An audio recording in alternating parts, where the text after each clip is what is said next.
And welcome to season 3 of the Dr Tech Show with myself, Pauline Roche, and Sweyn Hunter. No guests today, but we've had an extended summer break from August to October, and then we're back now for a new season.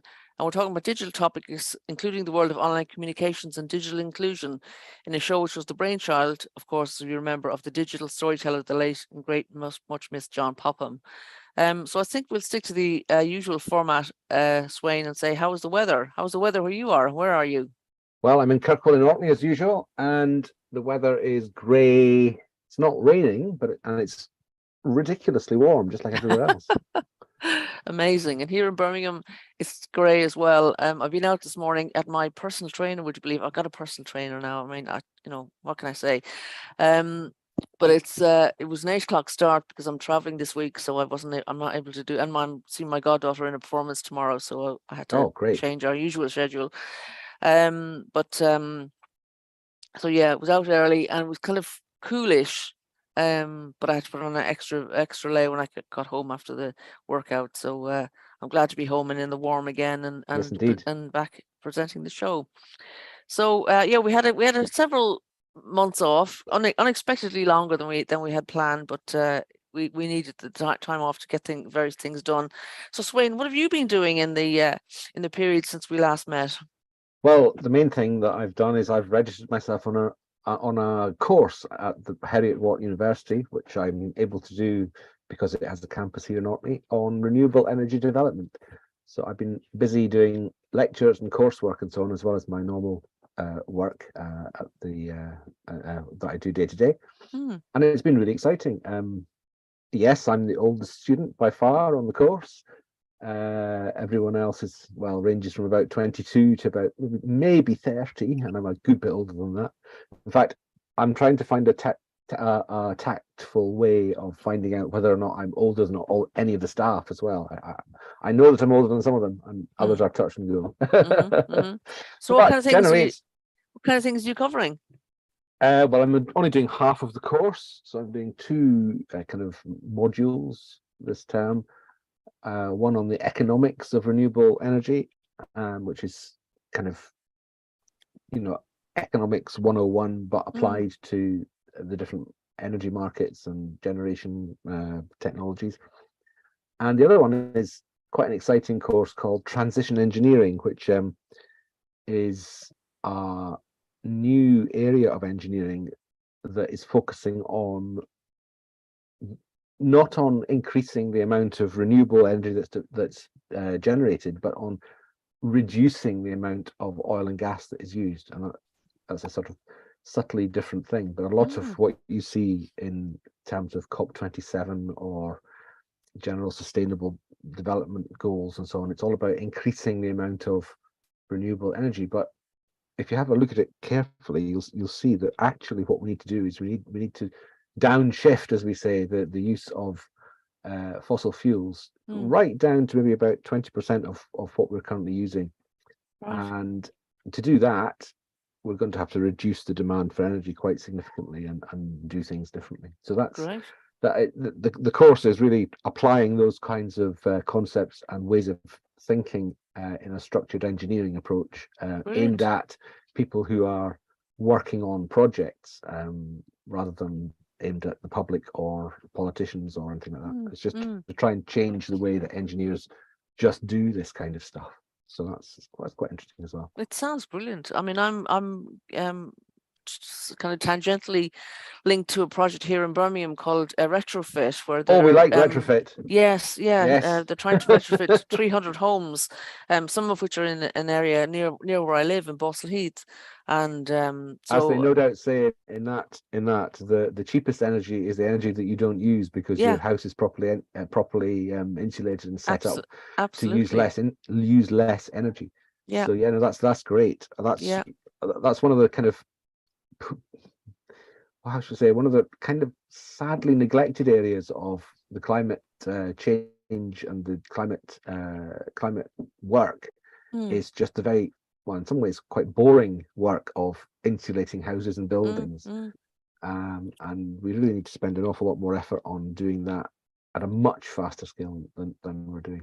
Well, I don't know if you know of the amazing house in Birmingham called the Zero Carbon House, built Yes, by I've heard of the, that. yeah. Well, John and Joe, who live there, are friends of mine, and they do open days at the house every so often, and I've been to the house several times. And John and Joe are both deeply involved in the retrofit campaign. And I've been kind of out occasionally with them, knocking on doors, just asking people if they're interested, if they'd like to apply for this grant. Yep. The grant, just for those who might be in Birmingham and interested, the deadline for the grant is now on the 30th of November. It's only in specific areas, it's not the whole of the city, but in those areas where it is available, we're encouraging people to apply. Even even if we don't get it this time, at least it tells people that there's interest in the area for people for retrofitting. Most people seem to get the point that it's about saving them money, hopefully, and making their houses more efficient, energy efficient. So yeah, it's been a good project to be involved in. And we did a really nice community building trip to Weston-super-Mare in the last couple of months, last month, to see a project called the Sea Monster, which is a reclaimed oil platform, and showed they have some interesting uses of energy as well. And it was just nice to get away for the day, be at the seaside, and talk to some Yeah. people who might be interested in retrofitting. So yeah, community sharing. So no, that sounds brilliant, Sweyn. Is that something that you've been interested in for a while, the course that you're on? I've been thinking about it for a few years, and I mean, the other modules which I'll take next year are to do with the different, studying the different types of generation of renewable energy, and maybe some oceanography if I'm feeling very brave, because that's quite a lot of mathematics and so on in that. Mm-hmm. But yeah, no, it's just I decided that the course had changed very slightly this year to make transition engineering, which is the bit I'm probably most interested in. It's now more of a bigger proportion of the course, so I just thought, oh well, if they've done that, then this is the year to do it. So Yeah, I'm doing it. yeah, great. Anyway. It sounds really brilliant, and the kind of engineering I hadn't heard of before. My father was involved in industrial engineering. My brother studied it as well, so I've heard of that. But so it's a new kind of engineering. So are you Yes, getting a it's new model. kind of people? It's, well, not so much. I mean, it's consciously modeled on the development of safety engineering in the 1910s. Okay. There was a big disaster in New York where lots of women burned to death or had to jump out of windows to their death because fire doors were locked or not there. This is back in, I think that was 1911, sometime around then. Mm-hmm. And after that, it was a huge, horrible news story, obviously at the time. And after that, 62 engineers of various types got together and more or less established the discipline of safety engineering, which is now very much a part of anything that you do. I mean, you can't build things nowadays that aren't safe. In those days, you could, and the consequences were that lots of people died at work. I mean, people say health and safety's gone mad. We didn't need this when I was young. Well, if you're older, I'm old enough to remember a time when people did actually die at work, quite sort of in much greater numbers than they do even now. And back in 1911, things were even worse. Anyway, that is the model that a couple of engineers, one of them who's actually teaching the course here, have adopted to try and build into an engineer's way of thinking an acceptance of the need to downshift fossil fuels and ways of engineering that into projects as they come up, and avoiding being involved in projects where that's not the case. So yeah, it'll be interesting. It's all very new, and it's kind of it's quite exciting, but obviously it's also quite it's taking on new aspects and taking new things into consideration all the time. And how many people are on the course with you? Well, locally there's only 8. But it's also delivered to students in Heriot Watt's Edinburgh campus, and also online. So there's I think there's about 40 altogether who appear Brilliant. in online lectures or are in the wrong time zone, so they're watching recordings or whatever. So there's a good number. Yeah, I must tell John and Joe about it, and the other people involved in the retrofitting, because it sounds like there'd be some good links there. And will you be doing like practical projects as well, do you think, or how will it roll out? I don't think we'll be doing insulation of houses or anything like that, but we are. Yes, we do case studies and imagine that we're engineers on a certain type of project and work through things and model things and all that. Yeah, well, I mean, I have been inspired by the zero carbon house. Just to kind of finish off on that bit, because not only does it not use any energy, but it's actually giving back to the grid now. So they're actually making money. So it's it's covering its costs and more. Yeah. And there was John was on BBC there the last couple of weeks. And a program talking about this on a BBC West Midlands program. So it was great to see that kind of getting its kind of publicity in kind of a very popular media. Yeah. So yeah, Yeah, good to see. that's good. I must catch up with that because I've not looked at it for a few months. Yeah, we'll keep up on this, because I think it's a very topical thing, and one I think that John Popham would have been interested in, because it's a way of spreading good things that are happening, and that might be beneficial to people who's might not be able to afford the things that other people can. That's right. So let's move on to kind of the usual format. So we look at some awareness days and dates around this time of year. So we picked up one or two things that are happening and that will be kind of recognizable to people. The first one is Movember, Men's Health Awareness Month, which is the 1st to the 30th of November. And from the website, we know that men's health is in crisis. Men are dying on average 5 years earlier than women, and for largely preventable reasons. It says a growing number of men, around 10.8 million globally, are facing life with a prostate cancer diagnosis. Globally, testicular cancer is the most common cancer among young men, and across the world, one man dies by suicide every minute of every day, with males accounting for 69% of all suicides. So Movember is uniquely placed to address this crisis on a global scale, and they fund groundbreaking projects all over the world, engaging men where they are to understand what works best and to accelerate change. So that sounds like one that we can all get behind. The suicide numbers are especially, tragic, concerning. Yes, it's just a terrible problem for men. I think road accidents and suicide vie for the top cause of death of men under a certain age.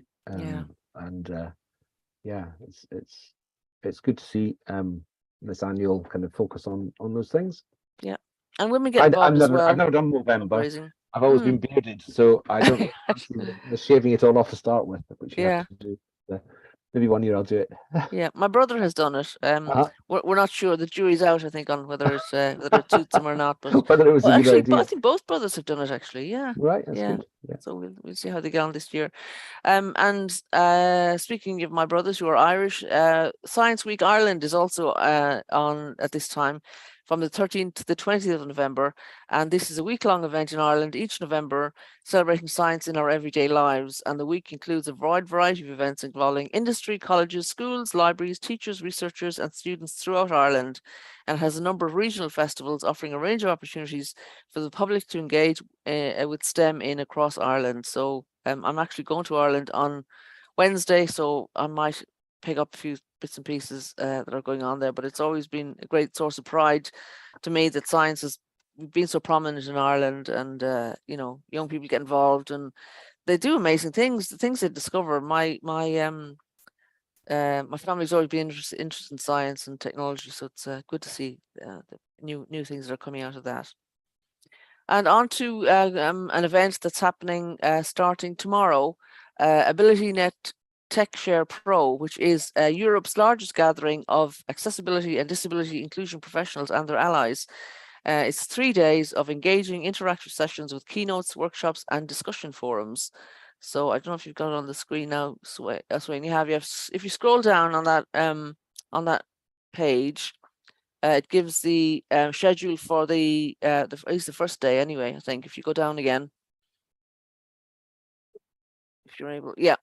Okay, so yeah, there we go. So, oh yeah, 3 days across the top of that thing there. So just interesting. I mean, that's obviously AbilityNet itself is providing a lot of the speakers, but and they're an inclusion charity around digital and disability, but they're involving lots of other people there. So I think, if nothing else, this brings together people who are interested in helping disabled people use digital more, can use it as a resource to kind of have sessions to talk about and talk to.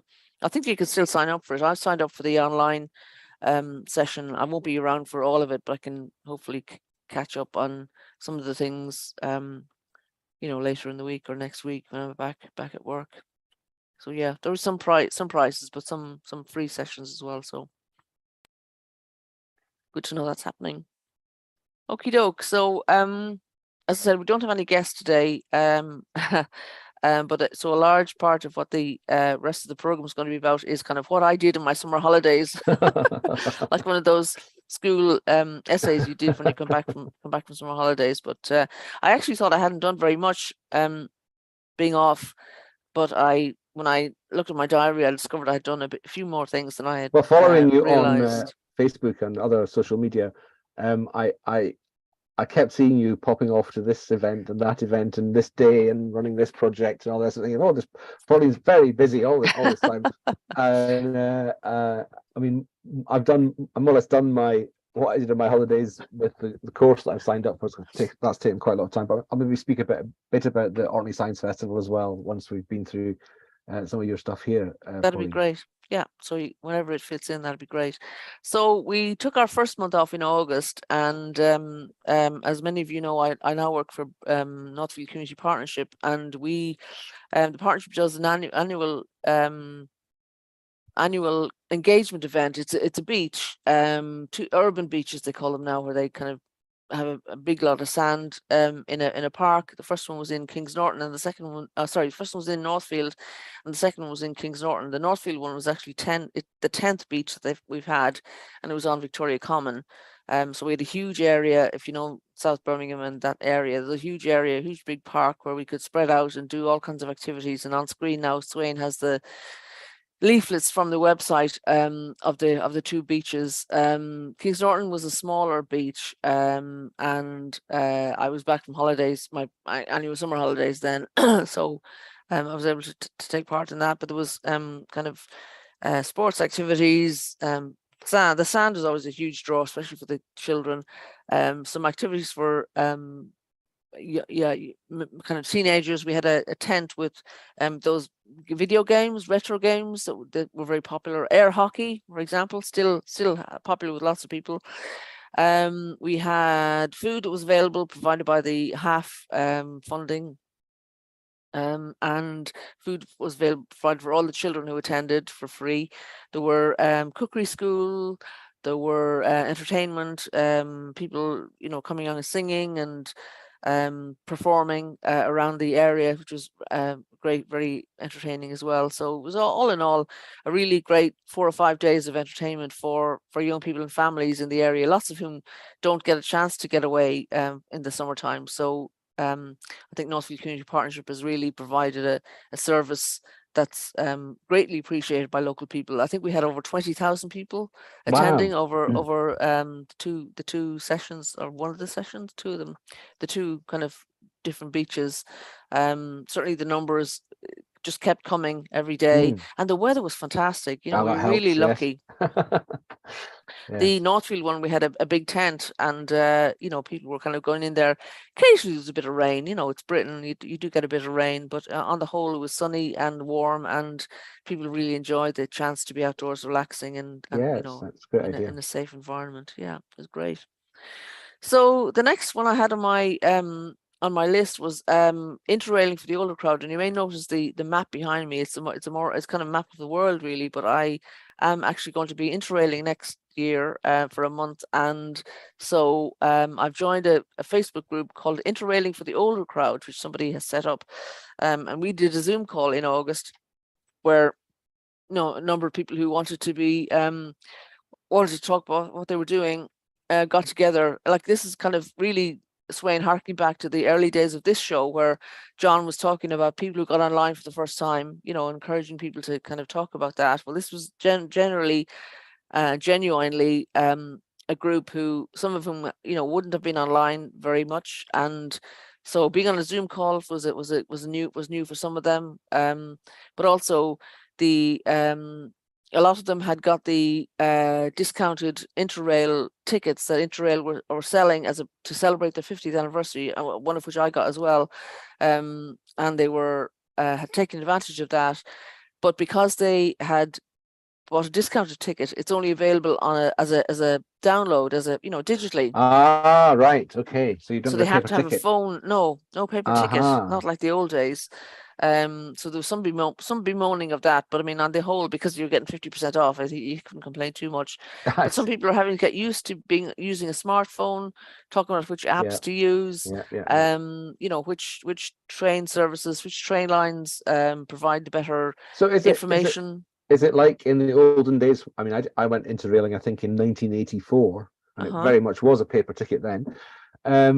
Is it the same sort of deal? You buy one ticket and then you can literally travel almost anywhere in Europe, Yeah, and just as much or as little as you like. that's it. Is That's it it. just as Yeah, simple as yeah, that? yeah. Yeah, you have to pay Great. for reservations. So, Okay. some Yes. of the faster trains, you have to pay for reservations, or for if you decide to go on an overnight train and have a bunk, then you pay extra for that as well. But I mean, it is possible to still travel just having paid for the Interrail ticket, on kind of slower trains, and go as far as you want to. Wow. Obviously, with Brexit and the UK no longer being in the European Union, the amount of time that Britons can spend in the rest of Europe is more limited now. 90 days, I believe. 90 days in a year or in in a 6 year, months or that's something. right. Yeah. So if you go into Schengen and non-Schengen areas, people are talking about that. Mm. Fortunately, being Irish, I have an Irish passport and I can And that's travel all freely. fine. Yes, whether it's Schengen with no internal borders or not Schengen with a border you have to go through, then Yeah, yes, yeah. you should be fine. So some Yes, I mean, Coral Musgrave, who we have on the show before, is traveling at the moment, actually, and she's having to keep an eye on the number of days that she spends away because of the Schengen situation. Yeah. So, but it was great to talk to other people, and some of the people who are on the call are now traveling around Europe and sending messages of back course, on the Facebook yes. page, and kind of recommending where's the best place to go and not to go, and things they've found, and sites they've seen, and people they've met, and it's great. It's great to see it happening. Yes, it is. And I'm looking forward to doing it myself next year. So moving on, again, the back to kind of Northfield and South Birmingham. I attended a Birmingham City Council Digital Neighbourhoods workshop also in August, and they're talking about looking at looking at tackling digital exclusion across Birmingham as a whole, with my new role at the NNSs. But this was a digital neighbourhoods workshop where they're looking at targeting one or two areas where to develop a neighborhood that's kind of more digital than the rest, just to see how it goes. So this picture on the screen is from the launch of the digital strategy back in 2021, where they were talking about this as a start. So now they're trying to kind of develop that a bit more, and we're in talks with colleagues from Jacobs and others at the City Council to see what that would look like in Northfield as a pilot area. So more to come on that when I know more about that, but it's good to see it happening. The next item was about the Catalyst core team. Now, Catalyst is an organization. I think Sweyn has it on screen there. I can read it. Yeah, it's governed at different levels by different groups, and at the heart of it is a small collaborative team of employed staff and stewards from the network driving Catalyst strategic design and direction. And it's an organization that developing kind of work around digital in the voluntary and community sector, and they're so I met of the people on screen. If you just scroll down to their names, yes, Shana, Sienna, Ellie, and Joe I met in Birmingham while they were doing an away day in August, and it was very nice to kind of just chat about what's happening and what might be happening. So maybe we'll have somebody from the Catalyst team on to talk about what they're doing in the community on another program, but just to Hmm. highlight that they're doing work. And the final event for me for August was to attend some of the Profit for Purpose meetings that Jacqui Taylor has been hosting. And she was a guest we've had on the program before, talking about cybersecurity. She's I think she's either in or recently been in Ukraine as well, talking about work there. So if you're following her on Twitter, you'll be more aware of what she's covering. But she just does lots of great things around digital cybersecurity awareness, and is a great person to follow and encourage. And she's doing this empathy economy sessions where she talks about profit for purpose. So if you're interested in that sort of thing, she's a great person to follow and see what's happening. I think she does a weekly audio event on LinkedIn, doesn't she? Yes, on Wednesday. She does. Yeah, I think she's moved the time recently. But if you check with her on LinkedIn, yeah, you can log in for those free sessions where you meet people, like-minded people, which is always good. Yeah, so that was August. Yeah, so just a few highlights. It was, one of those months where you don't know, you're not sure what exactly is happening, but yeah, a few things that I hadn't kind of realized quite how much I was doing. But there you go. And we come into September now. September, where you Orkney Science Festival happens, is that right, Sweyn? Yes, that's right. It happened as usual. Well, more like usual than the last couple of years, because we've been online only for a couple of years. But we were back to most events being in person. Some of them we live streamed from within an audience, with an audience in place. That was a bit scary. Some of them were pure online events for our new dispersed audience around the world. And it was great fun. We if you want to see any of those events, you still can, because all the online stuff is still there online, unsurprisingly. And there's some of them appearing on the screen now. We had a great event to open the festival. It was all sorts of 10-minute sessions about things that had come up during our time away. We had a transition engineering event called Engineering the Future. We had events on grain and on geology. We had events on measuring systems across the years, all sorts of things. And honestly, if you'd like to see any of them, I fully recommend having a look at the website and just search for 2022 Orkney International Science Festival, and you should get all the online events easily from there. Brilliant. If you go back, sorry, I was going to say, well, one of the events, I noticed how the light gets in, bringing the light back. Yes. It mentioned Antikythera in Greece. Now, that's a very interesting place, because I've read about that they're trying to repopulate the island, and they're offering financial incentives to people to go and live on Antikythera. Antikythera. To make the island more viable. So it's interesting to see it there mentioned in the event there. Did you go to that event? I was yes, I was part of that event online, and the focus was on this shipwreck just off the island. So we weren't really talking about the island as such, but it was a 2,000-year-old device, which in some sense you can look at as some early form of astronomical computer type device. So it was that. Wow. It was that was focused on. There's various other bits and pieces there as well, mainly involving historical artifacts that had been important in science at various times. Wow. Okay, great. Well, that sounds like, again, another brilliant advert for Orkney, and again makes me want to go there. And so I think I'm going to put that in my diary for next year. I think you should. Yeah, it's the kind of thing I want to do, along with going to a yoga retreat on Crete with my friend Coral. So that'll be warmer.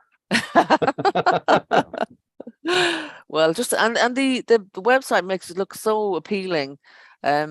Very good, some very good images there. So well done to whoever does the website for the Science Festival. It's really makes a big difference. Mhm. I can hear my dogs barking. I don't know why. Uh, Anyway, moving on. okay. So back to September in my world, I was involved with a learning journey with Civic Square, which is the one of the local organizations that does amazing kind of international work. But they, speaking of economics, as you were in your course, Sweyn, Doughnut Economics is Kate Raworth from Oxford. Her kind of reframing of economics, of traditional economics, to look at how we can kind of make sure everybody's included. And this was a wrap up of the learning journey so far, where we're kind of looking at where it was being applied in Ladywood, this part of Birmingham where the Civic Square has its home, where to see where it could be actually applied in a not just theoretically, but in a in a place where people are living, to see reimagining, as it says, economic possibility. Kate Raworth, as it says on the screen there, Kate Raworth quotes British statistician George E.P. Box: "All frameworks are wrong, but some are useful." So they're looking at the Doughnut Economics Action Lab to look at the vision of how things could be, and sort of just imagining a more fair and equitable world for the majority of people. I mean, I think it sounds very much like what you're doing as well, where you're just involving more people in their own environment, place-based, as they call it. Yes, Work. very much so. Very much so. It's looking at measures other than GDP to measure economies and economic activity, where that can include well-being, or it can include effective or efficient use of, or sensible use of energy, as opposed to like wasteful or poorly engineered new types of energy. And Doughnut Economics does come up now and again in what we're looking at. Yeah, good. That's good to know. And so the next part of September, or the whole of September, from September onwards, really, was when I transitioned into my new job, which is I've made brief reference to. It's community lead with digital NNS, and NNS stands for Neighbourhood Network Schemes, which are a scheme in each of the 10 constituencies across Birmingham. Oh, yes, you must have been appointed, because it's no longer available, this job. Yeah, the job isn't available. My new colleague hopefully will start next week, but I just wanted to put the link in, because if you scroll down, it just describes the work that's being carried out. So we've been commissioned by the City Council to identify the digital maturity of each of the neighbourhood network schemes, and work with them to maximise opportunities for digital inclusion for the benefit of local assets and citizens. Assets being local organisations, community groups, voluntary organisations and charities that help make life better for people in the areas. So we want to look at gaps. We want to look at the city's digital strategy. We want to look at what online activities are available that people could take advantage of. There's a Connect to Support website, which some other cities also have as a model for letting people know what's kind of available locally. Providing support for people involved in local Facebook and hyperlocal websites, which, as you may remember and know, Sweyn, are very important to the lifeblood of communities in so many places. We want to provide some training as relevant, providing opportunities to share access equipment, and develop skills and data access, and generally help people who are digitally excluded across Birmingham. So so I was recruited. I started in September, and based on the kind of my own previous experience, expertise, and also the digital literacy project, which I've been running for the last 12 months in Northfield and Edgeworth constituencies. So it's great to be able to apply even more of my expertise and knowledge and networks, really, to help people across Birmingham. And I'm kind of enjoying meeting colleagues in other constituencies and talking about what they need. And so it's an ideal job for me, really, and I'm really enjoying it, and enjoying working closely with my city council colleagues and people from the local CVS as well. So is Birmingham organised around Westminster constituencies in some senses then? Yeah. In this case it is anyway. Yeah. Okay, yeah, that's interesting. Yeah, so there's one neighbourhood network scheme for each of the constituencies, Right. usually run by a local voluntary organisation or charity. And in Northfield, it was Northfield Community Partnership, who I work for. Yes. So they've got the contract to they extended their NNS contract to include this now. So Okay. it's great to be doing the work, and Mhm. yeah, as I say, using all my networks to make it even better. Yeah. Which brings me on to actually a friend of mine called Mikayla, Sinead, who's running a project called GameJoy, and this she's been advertising it on LinkedIn as a way of a possible way of team building. So in fact, I've been investigating it for the Northfield Community Partnership as a possible team building exercise, but just getting people together to play some games and have some fun, really, of an afternoon maybe. And as she says on the list there, bring game activities through VR, Nintendo Switch, PC, and mobile in an effort to reconnect folks with video gaming as a positive mental health and well-being and team bonding tool. So yeah, we're looking into that, and if Northfield doesn't do it, other constituencies might consider it. But Mikayla's been on the scene for a while and is a very enthusiastic proponent of games and gaming. I know not everybody is, but sometimes it's just uh, the poor press maybe gaming has had in the past, and I think Mikayla can bring a whole new shine to it that people might not have considered before, and it's called GameJoy. So I'm looking forward to finding out more about that. So back to September and what I was doing. A few more things. God, it looks like a really long list there, Sweyn. But some of which you'll be able to relate to. BCC, Birmingham City Council, also has a digital inclusion team. I refer to my colleagues I'm working with, and so they are people I'm kind of seeing on a regular basis. Their motto is around online inclusion, access for everyone. So we're looking at what stops people from being online and being included. Devices, data, connectivity, as we know, are kind of key things, but also skills and kind of being able to get help from somebody. So we're kind of working together on building up those resources. So on screen you have the link to the City Council website, where they're looking at the digital strategy, looking at devices, education, signposting. The fourth point down there is saying citizens develop a digital by choice preference. Well, that's partly true, I suppose. If it's easier and cheaper, then it can make sense. But obviously, we still want to make sure that people aren't excluded, as Kyra Allman keeps reminding us. Just because they're not online doesn't mean they have, they can be excluded. So we need to remember that as well. Working with city employers to highlight the importance of digital skills and inclusion.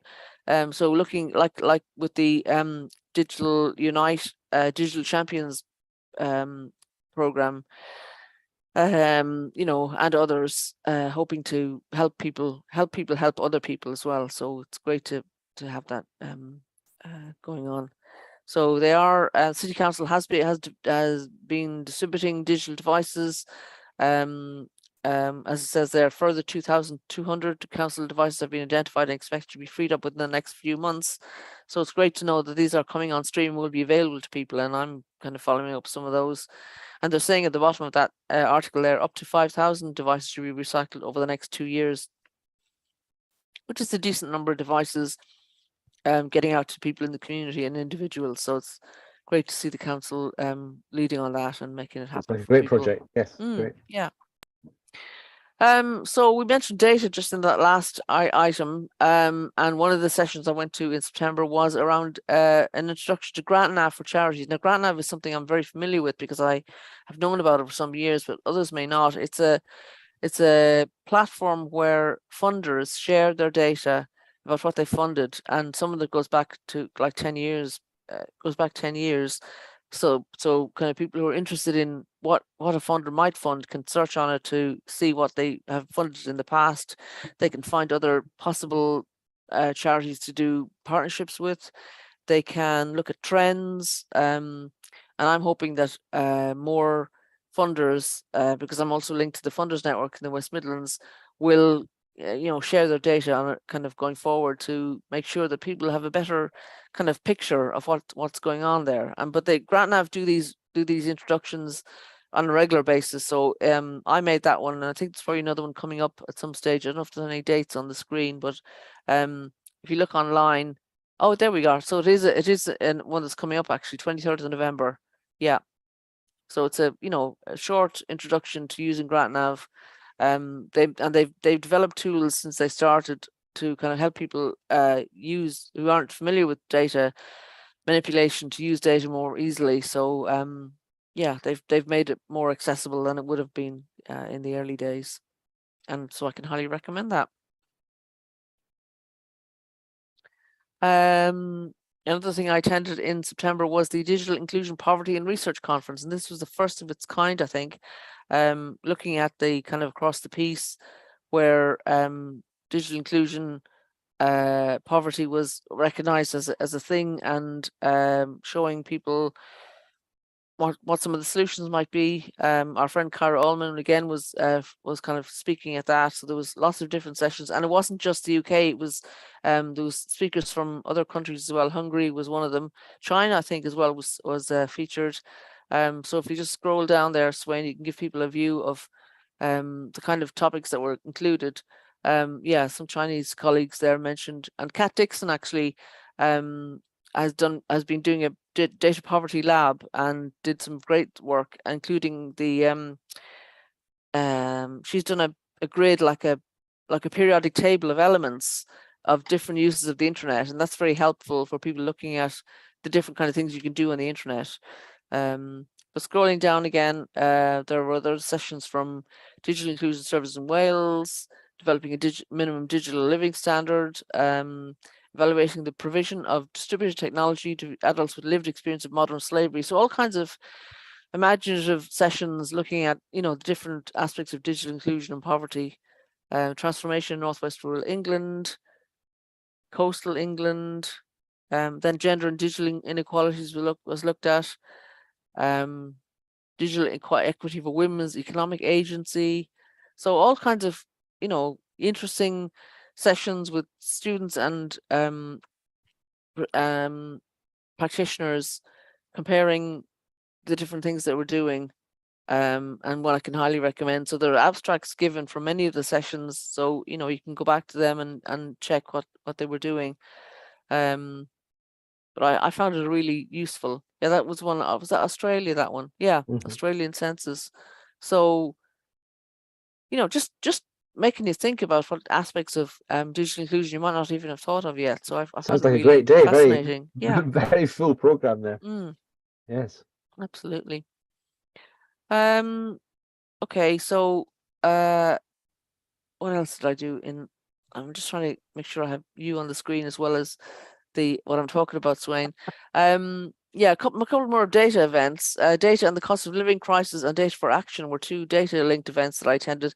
The data and the cost of living crisis one was particularly good because it featured the Citizens Advice, who have excellent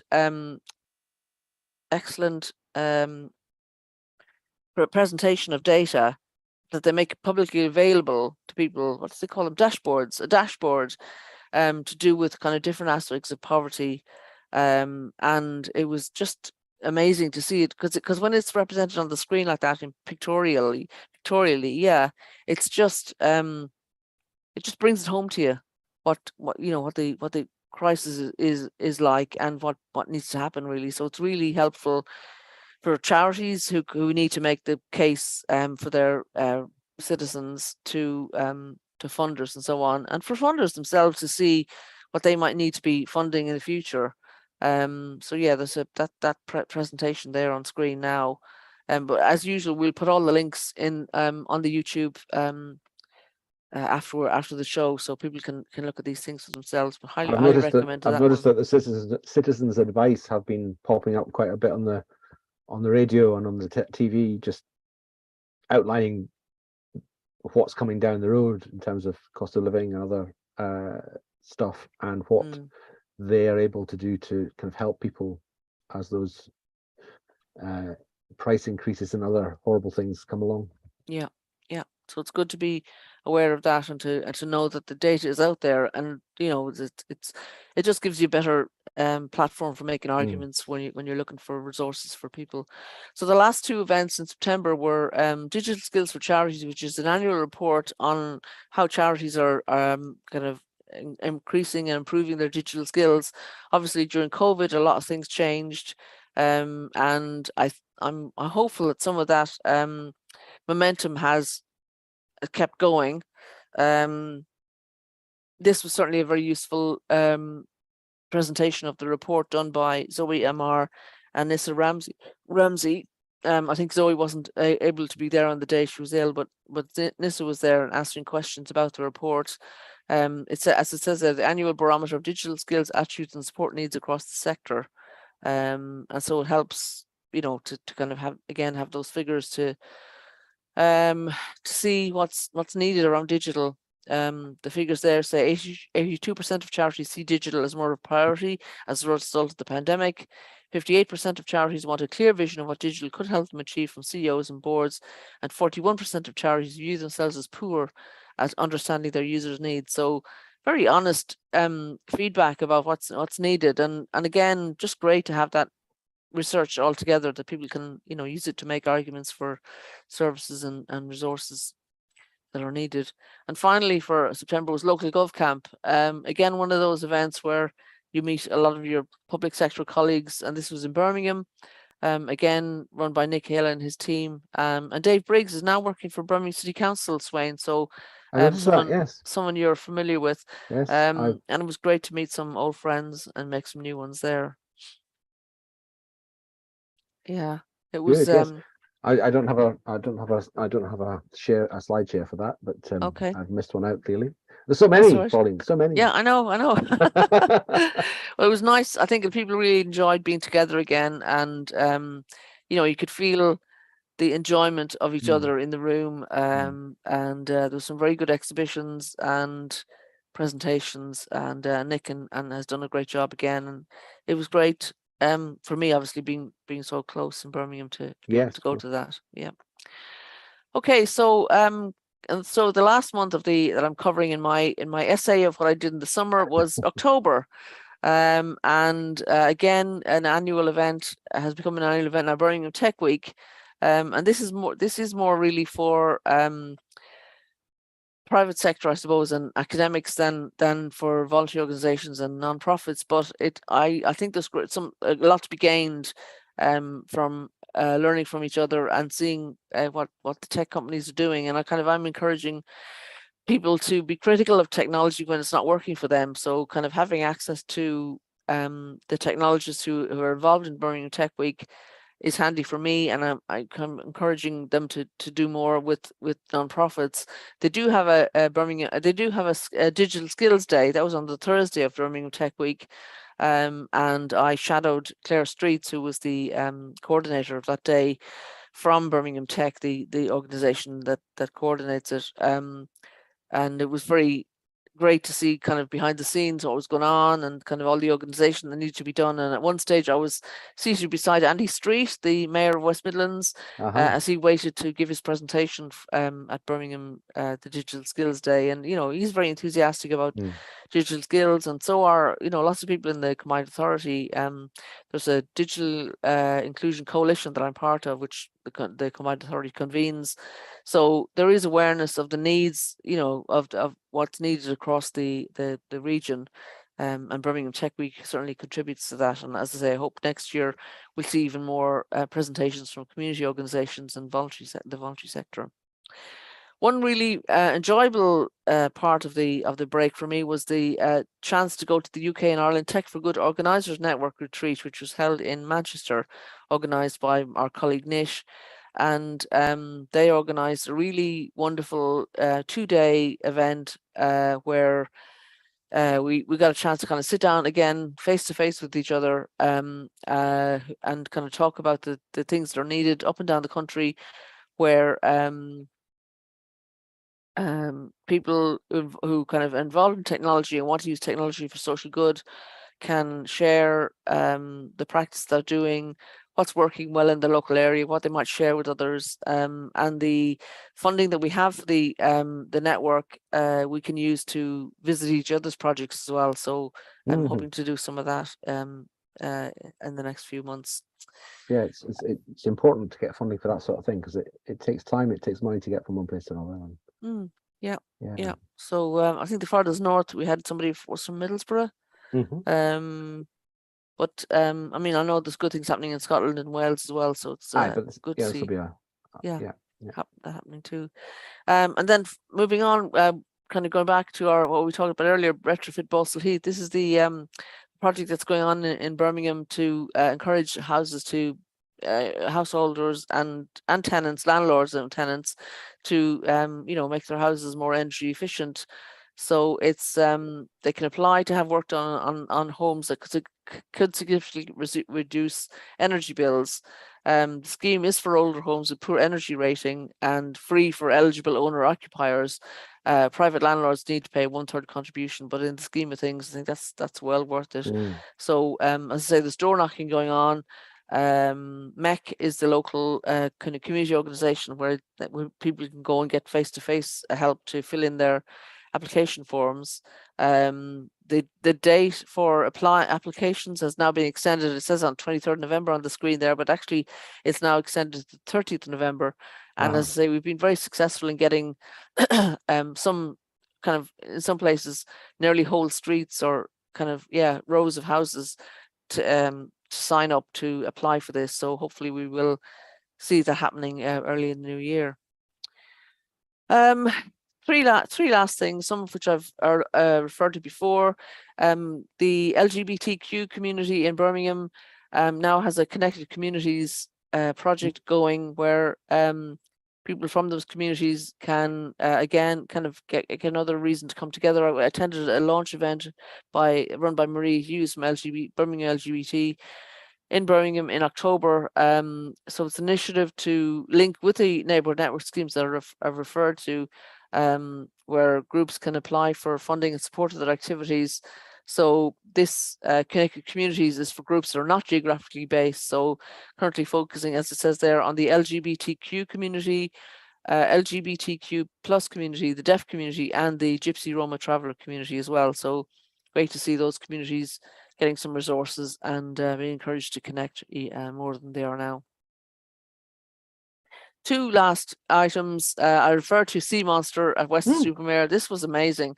I found it really thrilling thing to see. I'm not sure it's still there actually. That they were trying to extend it, but even if they don't, they, again, like the Orkney Science Festival, seeing the stuff on the website is exciting as well. And it was wonderful to see. While we were there, the wind blew up, and they actually had to close down the installation because it was just too windy for people to be on the platform. But we actually, if you see the trees at the top on the right, and the picture on the right, if you see the trees at the very top of that, we were up there, sort of that high on the the installation. So you can imagine how windy it was up there. But it was a great view of Weston, and they did some great they told us some great stories about it. That silver paneling along the side there of the no, that's there's a container on the ground, but where the arrow is, where your cursor is now, it's actually inspired by Islamic art, and it's individual panels that kind of wave in the wind. It's just really lovely to see that being used there. So it's hopefully they were trying to extend it. I don't know if they have, but anyway, it was a really good visit. I really enjoyed it. So thanks to Retrofit Balsall Heath for organising that. And the last but not least, was Hack the Midlands. I was delighted to see this returning to the Midlands. This is a mostly student-based hack where computer science students from all kind of universities around and colleges around the country could come together to do challenges. If you scroll down there, you can see the different challenges that were set by different sponsors. There was the usual sort of presentations, there was food, very good food presented, and then groups formed into teams, and you know, there were some presentations while people were hacking, and there was also food available to kind of keep people's motivations up while they're doing that. But if you look at the the list of hacks there, the using technology to positively impact our well-being was one of them, and making IT good for society was another one, which I was particularly interested in.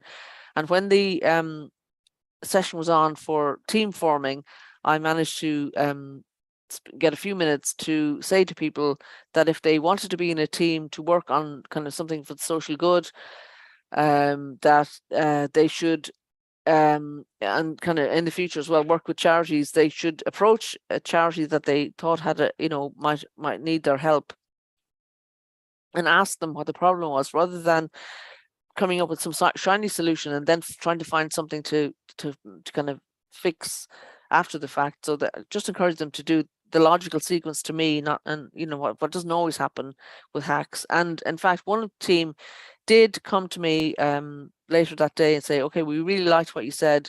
What do you think we could do about food poverty? And so we talked about the fact that some of them had seen people kind of, you know, needing food in the streets, people who were possibly homeless, and seen kind of circumstances where people were getting food, you know, because lots of volunteer organizations do feeding people in cities, as you do as well in Orkney. I know there's The community projects fridge there. to the Yeah, food waste avoidance is the yeah. focus. Yes.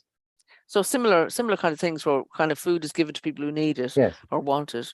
And so I suggested that they look at the Trussell Trust, which kind of brings food banks, you know, kind of gives food bank support. There's an app already developed called Bank the Food, which allows people who want to help food banks find their local food bank and find out what's most needed in the food bank when they're doing their shopping. And then two apps called Olio, which helps people find food and other things that are being given away, and Too Good to Go, which allows companies that sell food to kind of get rid of food that might be near its kind of end of its life, but still good to eat, to get to people for discounted amounts. So they went away and looked at those things, and they actually came up with a project. I think it's called V-Drive, where they you know, are suggesting a solution to kind of some of these food issues. So it was great to be able to have that influence on a team of students, yes. who, you know, really listened and wanted to do something useful and not just something shiny. So yeah, that's well done to good. them. Yes. Yeah. So that was my whistle stop. Not really. No wonder we haven't had time to do very many Dr. Tech shows with all No, that going indeed. on.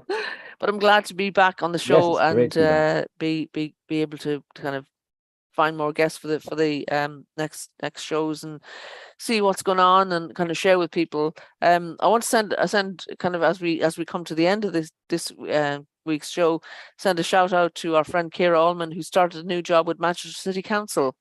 Yes. And it's great to see her you know, bringing her expertise to Manchester, which is you know, done lots of good things around tech, and like Manchester and Leeds have all done really, really great. Her actual job title is Senior Digital Strategy Officer with Manchester City Council, and she started very recently as well. Just looking at on her LinkedIn page, October she started in, so and she's already publishing, you know, kind of posts about what things she's reading about and things she's searching about. So I'm looking forward to keeping in touch with her. As she says on her LinkedIn, she talks about tech equity, data justice, design justice, digital inclusion, and community internet. So all topics that we have covered on the show, and that we're keen to keep covering. So yeah. So with that, I think we've come to the end of our material for today. Yes. So thanks everybody who's joining or listening to us. I didn't actually check on Twitter to see if we had any people messaging us for the hashtag. No, nothing there. So, but if you are wanting to contact us, please do use the hashtag Dr Tech Show, Dr Tech Show, or email us on Dr Tech Show. That's Dr DOCTO or Tech Show @gmail.com. and we will endeavour to answer your inquiries. And if Or you invite you on the show. Well, that's the other thing I was going to say. If you think you'd make a good guest on the show, or you know somebody else who might make a good guest, we'd love to hear from you. We're on every week on Mondays from 12 to 1, mostly. Sometimes we have to have a gap, but mostly we're on now again. And we look forward to bringing you lots more interest in this area. So thank you very much.